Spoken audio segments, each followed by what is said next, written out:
धैर्य एक ऐसी चीज है, अगर आपके पास है तो दुनिया में कोई ऐसी ताकत नहीं जो आपको हरा दे।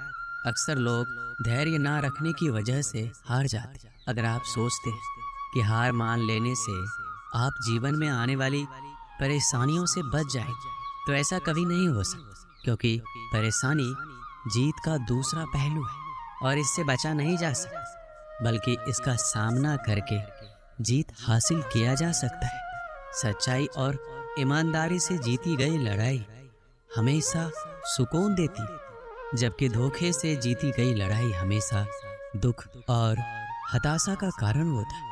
अगर आप असली खुशी की तलाश कर रहे हैं तो आप लोगों को सफल बनाने में उनकी मदद कीजिए।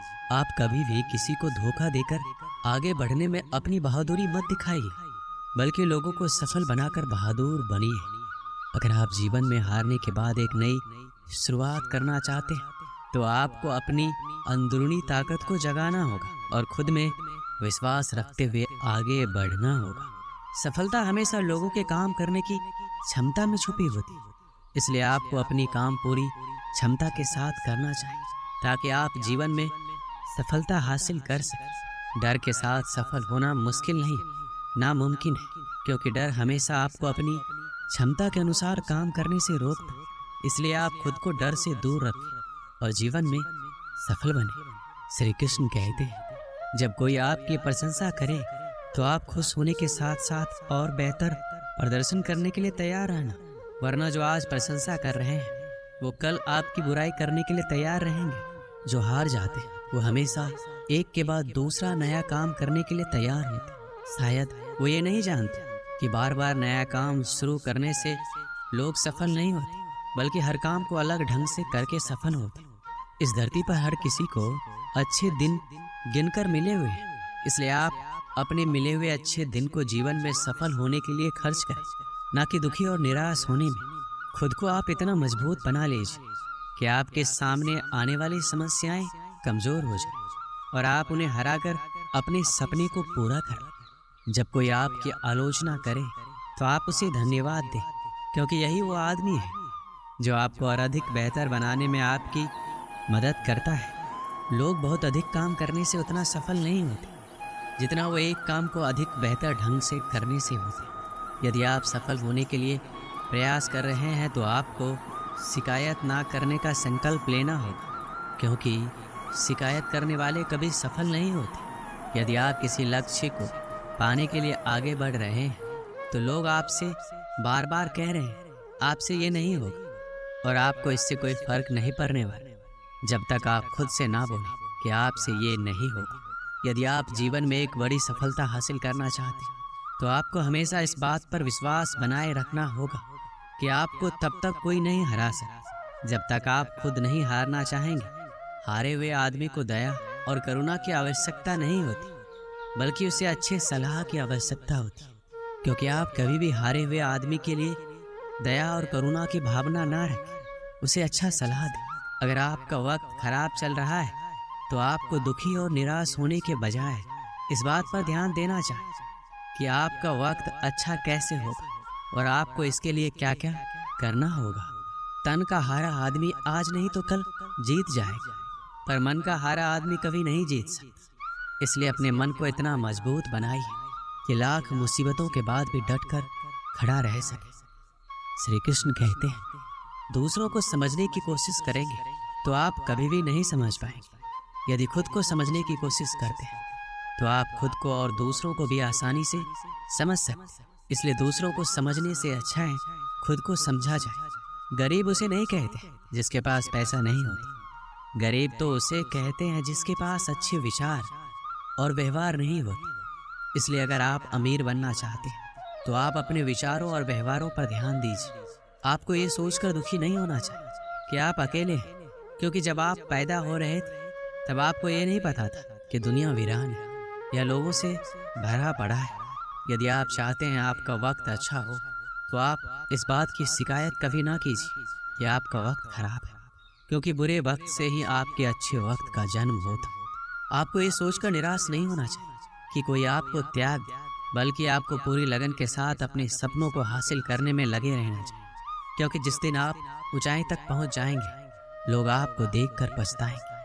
श्री कृष्ण कहते हैं, यदि आप पूरी लगन के साथ काम करते हैं तो आपको फल की चिंता करने की आवश्यकता नहीं है, क्योंकि आपके फल की चिंता ऊपर वाला कर रहा है।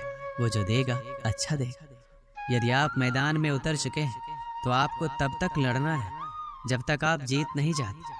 मैदान छोड़कर भागने वाले ना घर के होते हैं ना घाट के। इसलिए आप हिम्मत बनाए रखिए और जीतने के लिए लड़ते रहें जब तक आप जीत ना जाए। सिर्फ एक हार से आपकी किस्मत तय नहीं होती, बल्कि कई बार हारने के बाद भी किस्मत बदलती है, मतलब आपको जीत मिलती। इसलिए हर हार के बाद एक पूरे जोश के साथ आगे बढ़िए। अगर आप में सुनने की कला है तो आप में बोलने की कला भी है, क्योंकि जो ध्यान से सुनता है वही ध्यान से बोलता है। अच्छा दिमाग और अच्छी कोशिश इंसान को कभी हारने नहीं देती। इसलिए आप अपने दिमाग को जितना हो सके उतना अच्छा करें और हर काम में अपना 100% दें।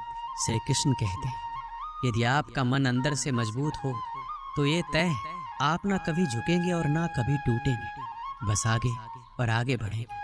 अगर आप किसी चीज़ के लिए दिल से दुआ करते हैं तो वह चीज़ आपको तब मिलती जब आप उसको संभालने के काबिल हो जाते। जैसे सफलता। आप अंदर से जितना शांत हो, आपके विचारों में उतनी ही गहराई होगी और आपका जीवन उतना ही अधिक समृद्ध होगा। इसलिए आप हमेशा अंदर से शांत रहें और जीवन का आनंद लें। सपनों को पूरा ना कर पाने के लिए किसी और को दोषी नहीं ठहराना चाहिए, क्योंकि जब सपने आपके तो उसे हासिल करने के लिए प्रयास भी आपको ही करना पड़ेगा। जब आपका मन ये कहने लगे कि आप सब कुछ छोड़ दें तो आपको सावधान हो जाना चाहिए, क्योंकि आपका मन कमज़ोर हो रहा है। इसलिए मजबूती बनाए रखिए और अपने काम पर पूरा ध्यान केंद्रित कीजिए। श्री कृष्ण कहते हैं, आदमी एक लक्ष्यों की मांग करने वाला प्राणी है। उसकी जिंदगी का तभी अर्थ है जब वो अपने लक्ष्यों के लिए प्रयास करता है, उन्हें प्राप्त करता है। एक नौजवान व्यक्ति को आगे बढ़ने के लिए उसे हर संभव तरीके से अपना विकास करना चाहिए। ऐसा कभी भी संदेह नहीं करना चाहिए कि कोई उसके रास्ते में रुकावट हो सकती। जीवन में अपनी वर्तमान स्थिति के बारे में शिकायत करना बेकार है। उसके बजाय इससे ऊपर उठने के लिए कुछ कीजिए। अमीर और गरीब में ये एकमात्र अंतर है, और वो अंतर ये है कि आप अपने समय का इस्तेमाल कैसे करते हैं। पैसे के लिए काम करके कोई भी कभी अमीर नहीं बन सकता। पैसा आपके लिए काम करे ऐसा हुनर सीखना होगा। सबसे बड़ी गर्व की बात कभी ना गिरने में नहीं है, बल्कि हर बार गिरकर उठने में। एक समय की बात है, एक दयालु व्यापारी सुबह सुबह पार्क में टहल रहा था। अचानक उसकी नज़र एक ऐसे आदमी पर पड़ी जो फटेहाल, परेशान और निराश था। उसे देखकर वह दयालु व्यापारी को दया आ गई। वह उसके करीब गया और उससे उसकी परेशानी का कारण पूछा। तो उसने रोते हुए कहा, मैं अब जीना नहीं चाहता, अब मैं मर जाना चाहता। उस दयालु व्यापारी ने दोबारा पूछा, आखिर तुम मरना क्यों चाहते? ऐसा क्या हो गया कि तुम जीना नहीं चाहते? उस परेशान आदमी ने जवाब दिया, मेरा सब कुछ बर्बाद हो गया। मेरा व्यापार, मेरी जमा पूंजी, और यही नहीं, मेरे सर पर बहुत ही ज्यादा कर्ज हो गई। मुझे समझ में नहीं आ रहा है कि मैं क्या करूं। सारे रास्ते बंद हो गए। अब मेरा मर जाना ही अच्छा होगा। उस दयालु व्यापारी ने मन ही मन सोचा, यह आदमी तो अंदर से पूरी तरह से टूट गया है, मुझे इसकी मदद करनी होगी। उस दयालु व्यापारी ने उस परेशान आदमी को उसके बताए गए जरूरत के हिसाब से उसे एक चेक काट कर दिया और उससे बोला, मैं ठीक 6 महीने बाद इसी दिन और इसी तारीख को मैं इस पार्क में तुम्हारा इंतजार करूंगा। जितने पैसे का मैंने तुम्हें चेक दिया है उतने पैसे का तुम मुझे चेक दोगे। उस परेशान आदमी ने कहा, मैं ये आपका उपकार कभी नहीं भूलूंगा। मैं ठीक 6 महीने के बाद इसी दिन, इसी तारीख, इसी जगह पर चेक के साथ मिलूंगा। दयालु व्यापारी और परेशान आदमी दोनों अपनी अपनी मंजिल की ओर चल दिए।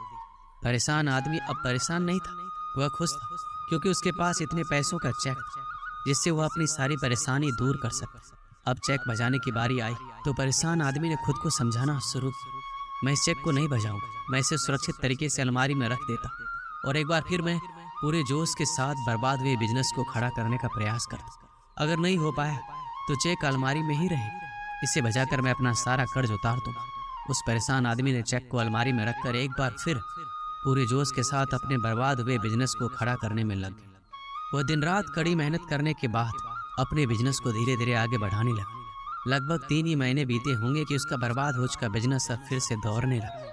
उसने बिजनेस की कमाई से अपना सारा कर्ज चुकता कर दिया। वह अब अमीर हो चुका था, उसके पास किसी चीज़ की कमी नहीं थी। उसे अलमारी में रखे चेक को बजाने की जरूरत ही नहीं पड़ी। जब चेक लौटाने का समय आया तो वह दयालु व्यापारी को चेक लौटाने निकल पड़ा, जो उसका पार्क में इंतजार कर रहा था। उस दयालु व्यापारी ने उस परेशान आदमी को सूट बूट में देखकर पहचान नहीं पाया। जब वो परेशान आदमी उस दयालु व्यापारी के पास आया तो उसे अच्छे से पहचान लिया। परेशान आदमी अब अमीर हो चुका था। उसने उस दयालु व्यापारी को चेक लौटाते हुए कहा, मुझे इसकी जरूरत नहीं पड़ी। तब दयालु व्यापारी ने कहा, वैसे ये चेक किसी काम का नहीं है, ये एक नकली चेक है। मैंने इसे तुम्हें सिर्फ 2 पल की और जिंदगी मिल जाए इसलिए दिया। जब ये बात उस परेशान आदमी ने सुना जो अब अमीर हो चुका था तो उसके पैरों तले जमीन खिसक गई। वो ये सोचकर हैरान था कि अगर वो खुद पर विश्वास करके पूरे जोश के साथ प्रयास ना किया होता तो उसका क्या होता। सोचो, खुद पर विश्वास और लगातार प्रयास से बर्बाद हुए जीवन को भी एक बार फिर से सफल बनाया जा सकता है। हम अपनी जिंदगी में जब किसी नए काम की शुरुआत करते हैं तो हमसे बहुत सी गलतियां होती हैं, लेकिन कई बार ऐसा भी होता है कि सब कुछ सही रहता है। लेकिन कुछ लोग ऐसे भी होते हैं जो बार बार होने वाली गलतियों की वजह से हार मान लेते हैं। उन्हें ये लगने लगता है कि जिस काम में वो असफल हो रहे हैं वो काम करना उनके वश से बाहर है। लेकिन जो लोग अपनी गलतियों से सीखना जानते वो कभी हार नहीं मानते, बेशक वो काम करने के तरीके को बदल देते। हमें ये बात कभी नहीं भूलनी चाहिए कि किसी भी नए काम की शुरुआत कभी भी आसान नहीं होती और वक्त के साथ साथ हम सब कुछ सीख भी जाते हैं। हमें अपने आप पर विश्वास होना चाहिए कि हम जो काम कर रहे हैं उसमें हमें सफलता अवश्य मिलेगी। अगर हम कुछ नया सोच सकते हैं तो बेशक हम उसे कर भी सकते हैं, लेकिन उसके लिए हमें खुद पर विश्वास होना बहुत ज़रूरी है। शुरुआत में ही हर कोई सफल नहीं हो जाता। जो लोग अपनी असफलता से कुछ सीखते हैं वे ज़िंदगी में बहुत आगे तक जाते हैं, और जो लोग अपने असफलता की वजह से पीछे हट जाते हैं वो लोग कभी आगे नहीं बढ़ पाते। हमें पता होना चाहिए कि सफलता के साथ साथ असफलता भी जुड़ी होती है। जब भी असफलता हमको चारों तरफ से घेर लेती है तो उस समय हमको आगे बढ़ने के लिए मोटिवेशन की ज़रूरत होती है, क्योंकि बिना मोटिवेशन के हम परेशानियों और कठिनाइयों में उलझ कर ही रह जाते हैं और हमको कोई रास्ता नज़र नहीं आता। श्री कृष्ण कहते हैं, यदि आप जीवन में आगे बढ़ना चाहते हैं और सफलता को हासिल करना चाहते हैं तो आपके जीवन में लक्ष्य का होना बहुत ही ज़रूरी है, क्योंकि बिना लक्ष्य के आप अपने समय को बर्बाद करते और आप किसी भी कार्य को बेहतर ढंग से नहीं कर पाते। यदि आप अपने लिए सही लक्ष्य का निर्धारण करते हैं तो आप अपने समय का बेहतर ढंग से सदुपयोग करते हैं सफलता को प्राप्त कर सकते हैं। अगर आपने अभी तक अपने लिए कोई लक्ष्य नहीं निर्धारित किया है तो आज से ही अपने लिए एक लक्ष्य का निर्धारण करें और उस लक्ष्य को हासिल करने के लिए पूरी कोशिश करें। अगर आप अपने लिए बड़े लक्ष्य निर्धारित करते हैं तो उन लक्ष्यों को छोटे छोटे टुकड़ों के अंदर बांट लें और सबसे पहले छोटे लक्ष्य से कार्य करना शुरू करें और कुछ समय बाद आप देखेंगे आप बड़े बड़े लक्ष्यों को भी आसानी से प्राप्त कर सकते हैं। श्री कृष्ण कहते हैं, यदि आप किसी भी काम को लेकर बहुत ही ज़्यादा चिंतित हैं तो आपके दिमाग में सिर्फ उस कार्य के बारे में ही विचार आते हैं और उसकी वजह से आप सही और गलत फर्क नहीं कर पाते, जिसकी वजह से आपके लिए सही निर्णय लेना काफ़ी मुश्किल हो जाता है और आप उस समय के अंदर अपने लिए कुछ गलत निर्णय ले लेते हैं, जिसकी वजह से आप कभी भी सफलता को हासिल नहीं कर पाते। तो आपको जीवन में कभी भी किसी भी कार्य को लेकर बहुत ही ज़्यादा चिंता नहीं करनी चाहिए। आपको सिर्फ और सिर्फ अपने लक्ष्य पर फोकस करना चाहिए ताकि आप लक्ष्य प्राप्ति की ओर आसानी से अग्रसर हो सके। श्री कृष्ण कहते हैं, यदि आप जीवन के अंदर सफलता को हासिल करना चाहते हैं तो आपको एक बात हमेशा याद रखनी है, आपको हमेशा अपने दिल की सुननी चाहिए और उस कार्य को दिमाग से करना चाहिए, जबकि बहुत से लोग दिमाग की सुनते हैं और दिल से कार्य करते हैं, जिसकी वजह से उनको हमेशा परेशानियों का सामना करना पड़ता है। जब आप अपने दिल की बात सुनते हैं और किसी भी कार्य की शुरुआत करते हैं तो आप उस कार्य के अंदर अपना 100% लगा देते हैं, और यदि आप किसी कार्य के अंदर अपना 100% लगाते हैं तो आपको एक ना एक दिन सफलता जरूर मिलती है। ज़्यादातर लोग दूसरों के डर की वजह से कभी भी अपने दिल की बात नहीं सुन पाते और हमेशा ऐसे कार्य करते हैं जो उनको कभी भी खुशी नहीं देते, और ऐसे कार्य करने चाहिए जो आपको लंबे समय तक खुशी दे सके। श्री कृष्ण कहते हैं, आप सबके जीवन में बहुत सारे चुनौती होते हैं, लेकिन अगर हम अपने अंदर की शक्ति को जान लें तो हम हर मुश्किल का सामना कर सकते हैं। जीवन एक संघर्ष है जिसमें हार और जीत दोनों होते हैं, लेकिन हार से हार नहीं मानना चाहिए। हमें हमेशा संघर्ष करते रहना चाहिए, हमें खुद पर विश्वास रखना चाहिए और हमेशा अपने लक्ष्य की तरफ बढ़ते रहना चाहिए।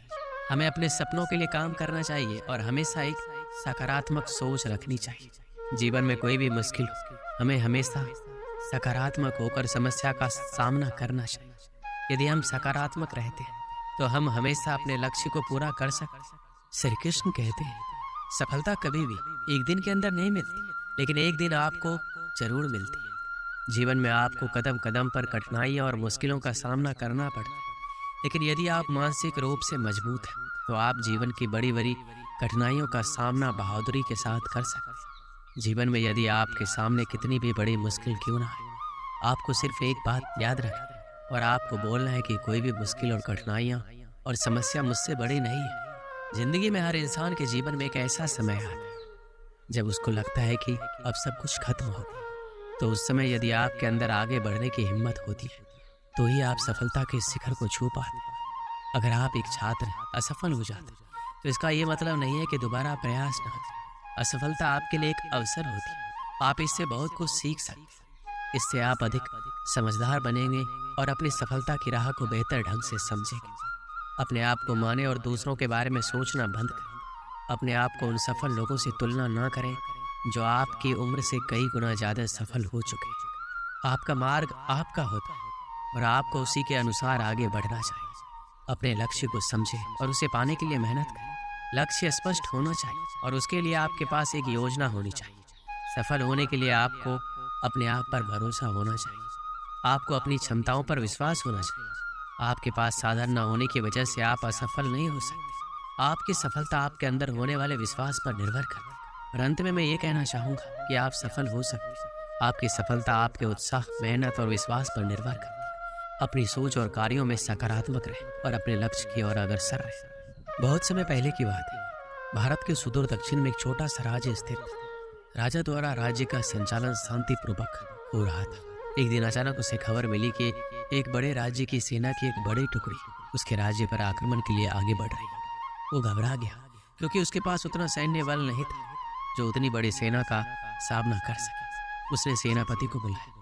सेनापति ने पहले ही हाथ खड़े कर दिए। वह बोला, महाराज, इस युद्ध में हमारी हार निश्चित है। इतनी बड़ी सेना के सामने हमारी सेना टिक नहीं पाएगी, इसलिए इस युद्ध को लड़ने का कोई औचित्य नहीं है। हमें अपने सैनिकों के प्राण गंवाने के बजाय पहले ही हार स्वीकार कर लेनी चाहिए। सेनापति की बात सुनकर राजा बहुत निराश हुआ। उसकी चिंता और बढ़ गई। उसे समझ नहीं आ रहा था कि क्या करे क्या ना करे। अपनी चिंता से छुटकारा पाने के लिए वह राज्य के संत के पास गया। संत को उसने पूरी स्थिति से अवगत कराया और बताया कि सेनापति ने युद्ध के पहले ही हाथ खींच लिए। ये सुनकर संत बोले, राजन, ऐसे सेनापति को तुरंत उसके पद से हटाकर कारागृह में डाल देना चाहिए। ऐसा सेनापति जो बिना लड़े हार मान रहा है, उसे सेना का नेतृत्व करने का कोई अधिकार नहीं है। किंतु गुरुवर, यदि मैंने उसे कारागृह में डाल दिया तो सेना का नेतृत्व कौन करे? संत बोला, राजन, तुम्हारी सेना का नेतृत्व मैं करूंगा। राजन सोच में पड़ गया कि संत युद्ध कैसे लड़ेंगे। उसने कभी युद्ध नहीं किया, किंतु कोई विकल्प ना देख उसने संत की बात मान ली और अपनी सेना का सेनापति बना दिया।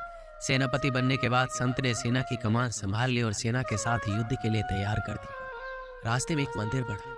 मंदिर के सामने संत ने सेना को रोका और सैनिकों से बोला, यहाँ कुछ देर रुको, मैं मंदिर में जाकर ईश्वर से पूछ कर आता हूँ, हमें युद्ध में विजय प्राप्त होगी या नहीं। ये सुन सैनिकों ने चकित होकर पूछा, मंदिर में तो भगवान की पत्थर की मूर्ति, हुआ कैसे बोली? इस पर सेना की कमान संभाल रहे संत ने कहा, मैंने अपनी सारी उम्र दैवीय शक्तियों से वार्तालाप किया है, इसलिए मैं ईश्वर से बात कर लूंगा। तुम लोग यहीं रुककर मेरी प्रतीक्षा करो। ये कहकर संत मंदिर में चले गए। कुछ देर बाद जब वापस लौटे तो सैनिकों ने पूछा, ईश्वर ने क्या कहा? संत ने उत्तर दिया, ईश्वर ने कहा, यदि रात में इस मंदिर में कोई प्रकाश दिखाई पड़े तो हमारी विजय निश्चित है। पूरी सेना रात होने की प्रतीक्षा करने लगी। रात हुई, मंदिर में उन्हें प्रकाश दिखाई पड़ा। यह देख सेना खुशी से झूम उठी। उन्हें विश्वास हो गया कि अब वो युद्ध जीत लेंगे। उनका मनोबल बढ़ गया और वो जीत के मंसूबे से युद्ध के मैदान में पहुंचे। युद्ध 21 दिन चला। सेना जी जान से लड़ी, फलस्वरूप उनकी विजय हुई। विजयी सेना के वापस आते ही फिर वही मंदिर पड़ा। तब सैनिकों ने संत से कहा, ईश्वर के कारण हमारा विजय हुआ है, आप जाकर उन्हें धन्यवाद दिया है। संत ने उत्तर दिया, इसकी कोई आवश्यकता नहीं है। ये सुनकर सैनिक कहने लगे, आप कितने कृतघ्न हैं। जिस ईश्वर ने मंदिर में रोशनी कर हमें जीत दिलाई, आप उनका धन्यवाद नहीं कर रहे। तब संत ने कहा, उस रात मंदिर से आने वाली रोशनी एक दिए की थी और वो दिया मैं यहाँ जलाकर लाया था। दिन में तो वो रोशनी दिखाई नहीं पड़ी, किंतु रात होते ही दिखाई देने लगी। दिए की रोशनी देखकर तुम सबने मेरी बात पर विश्वास कर लिया और युद्ध में विजय हमारी हुई।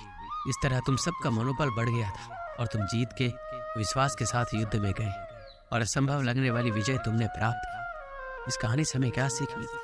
खुद पर विश्वास रखो और परिश्रम करते हो।